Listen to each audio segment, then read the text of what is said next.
रात गहरी होने के बाद ससुर जी ने मेरे कमरे का दरवाजा खटखटाया और मुझसे बोले, बहू, मैं बाथरूम में गिर गया था और मेरी कमर में बहुत दर्द हो रहा है। अगर तुम थोड़ी मालिश कर देती तो शायद मुझे थोड़ा आराम मिल जाता। मैंने उन्हें अपने बिस्तर पर लिटा लिया और धीरे धीरे उनकी कमर की मालिश करने लगी।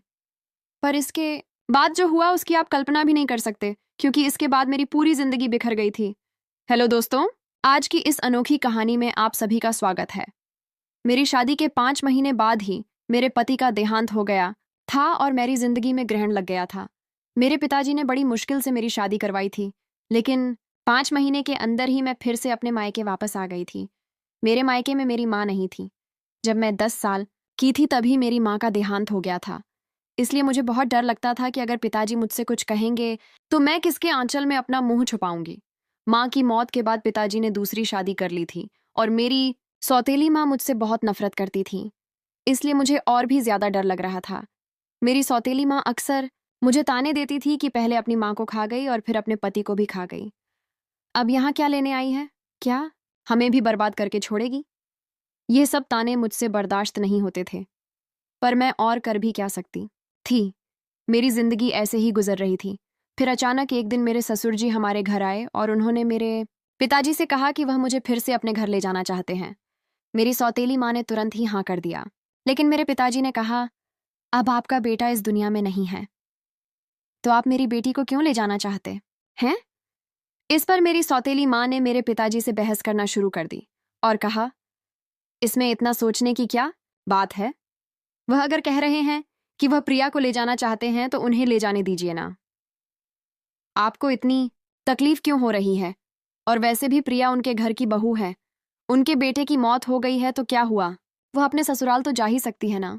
माँ के इस झगड़े के बाद पिताजी ने कहा, अगर मेरी बेटी वहां खुश रहेगी तो मुझे कोई दिक्कत नहीं है। प्रिया अगर जाना चाहती है तो आप उसे जरूर ले जा सकते हैं। मेरे ससुर जी ने मेरी तरफ देखा और कहा, चलो कपड़े वगैरह लेकर आओ। मैंने भी सोचा कि यहाँ रहकर सौतेली माँ के ताने सुनने से अच्छा है कि अपने ससुराल जाकर सुकून से रहूं। मैं ससुर जी के साथ वापस ससुराल आ गई थी। यहाँ पहुंचने के बाद मैं अपने कपड़े बदल रही थी कि तभी मेरे ससुर जी मेरे कमरे में आ गए और बोले, बहू 1 कप चाय बना लाओ। मैंने जल्दी से अपने कपड़े ठीक किए और रसोई में जाकर चाय बनाने लगी और चाय बनाकर ससुर जी को दे दी। चाय पीते हुए उन्होंने मुझसे कहा, प्रिया, तुम्हें पता है इस घर में मैं बिल्कुल अकेला हूँ। मेरा बेटा मेरी इकलौती संतान थी और तुम्हारी सास भी गुजर गई है। मैं इसीलिए तुम्हें यहाँ लेकर आया हूँ ताकि मुझे इस घर में अकेला ना लगे। मैंने कहा, पिताजी, आप बिल्कुल चिंता मत करें। मैं भी तो आपकी बेटी की तरह हूँ। मैं हमेशा आपके साथ रहूंगी। फिर ससुर बोले, मुझे पता है कि तुम मेरे साथ रहोगी, क्योंकि तुम्हारी सौतेली माँ तुम्हें मायके में कभी शांति से नहीं रहने देगी। इसी तरह दिन गुजर रहे थे और हम दोनों एक दूसरे का सहारा बने हुए थे। 6 महीने बाद एक रात मैं अपने कमरे में सो रही थी कि तभी देर रात किसी ने मेरा दरवाजा खटखटाया। मुझे समझ आ गया था कि यह मेरे ससुर जी ही होंगे, क्योंकि इस घर में हम दोनों के अलावा कोई और नहीं था और आधी रात को कौन दरवाजा खटखटाएगा। मैंने सोचा कि शायद पिताजी को कुछ जरूरत होगी, तभी देर रात यहाँ आए हैं। दरवाजा खुलते ही मेरे ससुर जी ने मुझे पकड़ लिया और बोले, बहू, मैं बाथरूम में गिर गया था। मुझे बहुत दर्द हो रहा है। अगर तुम थोड़ी मालिश कर दो तो मुझे आराम मिल जाएगा। फिर मैंने उन्हें अपने बिस्तर पर ही लिटा लिया। मैंने उनकी मालिश करना शुरू कर दिया। कुछ देर तक मालिश करने के बाद मैंने नोटिस किया कि ससुर जी मुझे अजीब तरह से घूर रहे थे। ये देख के मैं थोड़ा सहम गई थी। तभी मैं बोली, ससुर जी, क्या हुआ? आपको किस जगह पर ज्यादा चोट लगी है? अगर आप कहो तो मैं डॉक्टर को बुला दूं। इस पर ससुर जी ने कहा कि नहीं बेटा, तुम बस मालिश कर दो, इससे ही आराम मिल रहा है। उनकी अजीब सी बातें सुनकर मुझे अब और भी अजीब लगने लग गया था। फिर मैं बोली, ससुर जी, आप यहीं मेरे कमरे में ही लेट जाइए। कमर में दर्द लेकर आप अपने कमरे तक कैसे जाएंगे? मैं आपके कमरे में जाकर सो जाती हूँ। मेरी बात सुनकर मेरे ससुर बोले, बेटा, तुम मुझे इस हालत में अकेला छोड़कर चली जाओगी। अगर रात को मुझे बाथरूम जाना पड़ा या अगर मुझे किसी और चीज की जरूरत पड़ी तो मैं क्या करूंगा? इससे बेहतर है कि तुम यहीं सो जाओ। कुछ समय बाद मेरे ससुर उठकर मेरे पास आए और बोले, बहू, मैं तुमसे कुछ कहना चाहता हूँ। अगर तुम मेरी बात मान जाओ तो ही मैं कहूंगा। उनकी इस बात से मेरा दिल और भी ज्यादा बेचैन हो गया था। मैं चिंतित होकर बोली, बोलिए पिताजी। ससुर जी थोड़ा हंसकर बोले, आज की रात मैं तुम्हारे साथ बिताना चाहता हूँ, क्योंकि अब अकेले अकेले अच्छा नहीं लगता है। मेरी पत्नी के मरने के बाद मैंने सोचा था कि फिर से शादी करूंगा, पर जब बेटे की भी मौत हो गई तो फिर मैंने शादी के बारे में सोचा ही नहीं। पर जब से तुम वापस आई हो, तब से मैं तुम्हारे प्यार में दीवाना हो चुका हूँ। उनकी यह सारी बातें सुनकर मुझे बहुत असहज महसूस हुआ, लेकिन उनकी बात का विरोध करने की हिम्मत नहीं हुई। मैं अपने कमरे में ही सोफे पर लेट गई, लेकिन मुझे नींद नहीं आ रही थी, क्योंकि मुझे बहुत डर लग रहा था। ससुर जी ने मुझसे कहा, बहू, मुझे लगता है मैंने तुमसे कुछ गलत नहीं कहा। मैं चाहता हूं कि तुम मुझसे शादी कर लो, ताकि हमारे रिश्ते को कोई गंदा नाम ना दे। तभी मैं हक्का बक्का होकर बोली, ससुर जी, आप यह सब क्या कर रहे हैं? आप मेरे ससुर हो। ससुर का दर्जा पिता के समान होता है, और आप मुझसे शादी की बात कर रहे हो। आप बोलने से पहले एक बार सोच तो लो कि आप क्या क्या बोले जा रहे हो। तभी मेरे ससुर बोले, देखो बहू, मैं मानता हूं कि मैं कभी तुम्हारा ससुर था, लेकिन तुम्हारे पति को मरे हुए अब 1 साल हो चुका है। जब मेरा बेटा ही नहीं रहा, तो हमारे बीच में ससुर और बहू का रिश्ता कहाँ बचा है? मैं भी अकेला हूं और तुम भी अकेली हो। हम पति पत्नी बनकर जिंदगी भर एक दूसरे का साथ दे सकते हैं। उनकी यह बातें सुनकर मेरा मन विचलित हो गया था। मैं आगे और कुछ भी नहीं बोल पाई। एक और सौतेली माँ के अत्याचार, और दूसरी तरफ ससुर जी का यह अजीब व्यवहार। मैं तो इन दोनों के बीच ही फंस गई थी। जैसे तैसे रात बीती और अगली सुबह मैं अपने ससुर जी की बातों पर सोच विचार करने लग गई। ससुर जी का प्रस्ताव मुझे असंभव लग रहा था, लेकिन वास्तविकता मुझे कुछ निर्णय लेने पर मजबूर कर रही थी। फिर मुझे ख्याल आया कि मैं अपने पिताजी से जाकर बात करती हूँ, लेकिन यह सब बातें अपने खुद के पापा से करने की हिम्मत मुझ में नहीं हुई, क्योंकि मुझे पता था कि पिताजी से बात करने के बाद मेरी जिंदगी में और भी नई समस्याएं आ सकती हैं। इसलिए मैं उनके पास नहीं गई। एक दिन ऐसे ही शाम को फिर से मेरे ससुर जी ने मुझसे कहा, बहू, मैंने तुमसे कुछ गलत नहीं चाहा। मैं बस इतना चाहता हूं कि तुम हम दोनों के सूने जीवन में खुशियां भर दो। मैं अकेले नहीं रह सकता, और तुम भी कब तक अकेले रहोगी? तुम्हें भी तो पति की जरूरत सताती होगी। ससुर जी के मुंह से फिर से यह सब बातें सुनकर मैं तो अंदर से कांपने लगी थी और आगे कुछ बोल ही नहीं पाई।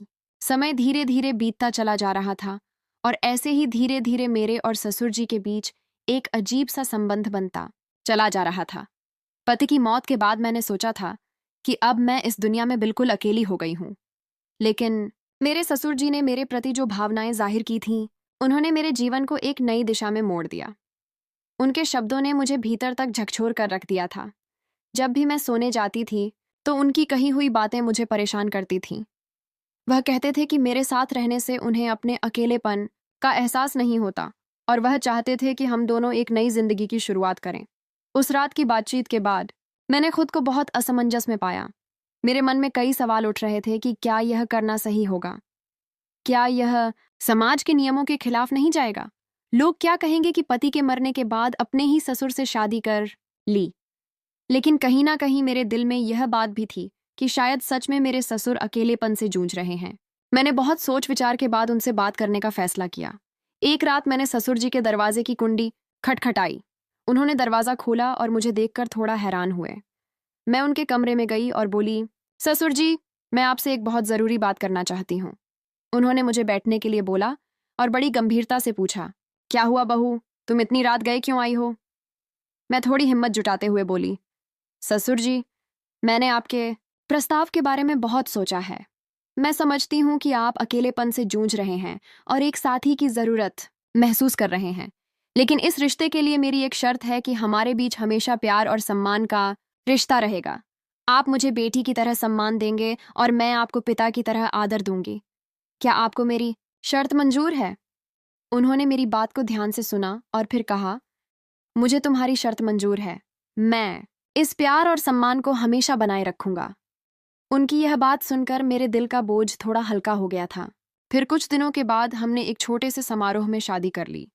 ये शादी समाज की नज़र में असामान्य थी, लेकिन हमने अपनी स्थिति को स्वीकार कर लिया था। शादी के बाद के दिन मेरे लिए बेहद चुनौतीपूर्ण रहे। गांव ने लोगों ने तरह तरह की बातें करना शुरू कर दिया था। रिश्तेदारों ने भी हमसे दूरी बना ली थी, लेकिन हमने इन सब की परवाह किए बिना अपने जीवन में आगे बढ़ने का फैसला किया। हमारे रिश्ते में धीरे धीरे प्यार और समझ बढ़ने लगी थी। ससुराल में पहले जहां मैं खुद को असहज महसूस करती थी, अब वही घर मुझे अपना सा लगने लगा था। ससुर जी हर संभव प्रयास करते थे जिससे मैं खुश रहूं। उन्होंने मेरी हर छोटी बड़ी ज़रूरत का ख्याल रखा था और मेरी सारी ख्वाहिश पूरी करते थे। वह हर दिन मेरे लिए कुछ ना कुछ खास करने की कोशिश करते थे। कभी मेरी पसंदीदा खाने की चीज़ें लाते थे तो कभी मेरे लिए नई नई साड़ियाँ लाते थे। धीरे धीरे मैंने उनके प्रति एक अलग तरह का आदर महसूस करना शुरू कर दिया था। हम दोनों ने मिलकर एक नई जिंदगी की शुरुआत की थी। ससुर जी अब मेरे जीवन का एक अभिन्न हिस्सा बन चुके थे और अब हमारे बीच का रिश्ता सिर्फ ससुर और बहू का नहीं रहा, बल्कि अब हम दो जिस्म और एक जान हो चुके थे। उन्होंने मेरी बंजर जिंदगी में बरसात की थी। उन्होंने मुझे फिर से हंसना सिखाया था, जीवन को एक नए नजरिए से देखना सिखाया था। शादी के कुछ महीनों बाद मैंने महसूस किया कि हमारे बीच का यह नया रिश्ता मुझे एक नई दिशा दे रहा है। हम दोनों ने साथ मिलकर कई मुश्किलों का सामना किया और हर बार एक दूसरे का साथ दिया। ससुर जी के साथ मेरे इस नए रिश्ते ने मुझे जीवन के कई नए पहलू दिखाए थे। उन्होंने मुझे यह एहसास दिलाया कि जीवन में अगर साथी सही हो तो कोई भी मुश्किल इतनी बड़ी नहीं होती कि उसे पार ना किया जा सके। समाज ने भी हमें बहुत खरी खोटी सुनाई थी, पर हमने किसी की बात पर गौर नहीं किया। हमारे रिश्ते में धीरे धीरे एक नए तरह का प्यार और सम्मान उभरने लगा। उनके साथ बिताए हर पल ने मुझे कुछ नया सिखाया और मुझे एहसास हुआ कि कभी कभी जीवन हमें ऐसे मोड़ पर ले आता है जहां हमें अपने फैसलों पर पुनर्विचार करना पड़ता है। आज मैं अपने ससुर जी